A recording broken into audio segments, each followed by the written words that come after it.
Când vine acasă... mai multe ferești să se vadă în partea. Cum ați învățat, cu de unde a început povestea? Am fost pasionat. N-am făcut o școală ca să învăț așa ceva, am făcut-o din plăcere.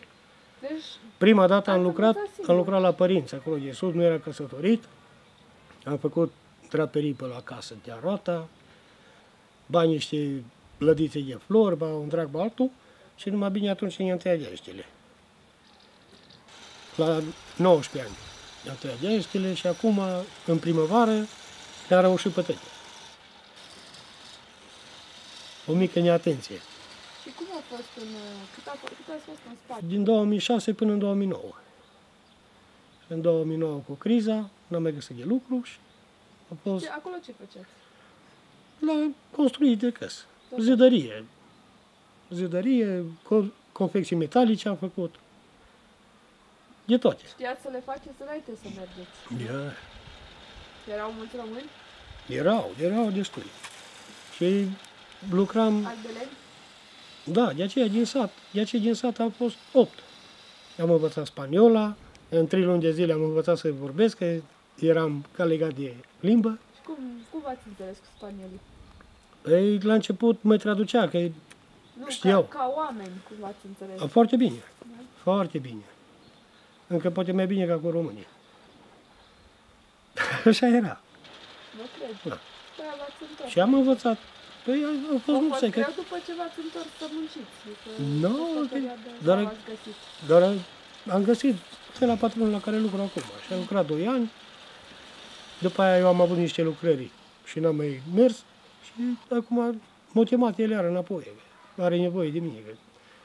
Lucru pe mașină de 4 fețe. N-ar fi atât de mulți aici.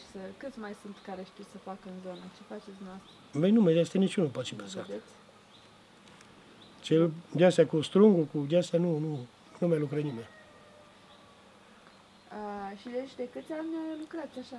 De vreo 20, 30? Păi pot să zic că de la 19 ani am tot lucrat, numai n-am avut scule așa mai performante, manuale, și lău și... Așa am făcut. Și din jilou am făcut și din daltă, din ciocan, scaune, mese. Nu. Din păcate, acum situația în Spania nu e bună să vă întoarceți. Cred că v-ați întoarce. Păi m-aș duce înapoi. Mai greu că nu se mai găsește de lucru. Păi și nu am mai rămas din Poșăgar, știu că mai sunt. Mai sunt. Cum lucrează, dacă e proastă situația? Lucru o săptămână, 2 și după aia stau. Dar tot e mai bine, cred că mai bine plătit decât așa. Mai bine și normal. Numai, iar când stai numai cheltui, nu produci nimic, nu te alegi cu nimica. Decât numai cât să trăiești acolo. Așa mai bine stau și lucrul aceeași. Păi da, casa aici, rudele aici. Altfel e. Când ești acasă, ești acasă. Pentru a câștiga mai bine. Pentru asta am mers în Spania. Să lucru în Spania. Ei, la noi s-a plătit foarte slab și în prezent. Față de Spania e diferență mare. Asta e. Muncim până Bine că îi. tică jos, mă banii-s puținei. Cât ți cu atâta ne descurcăm.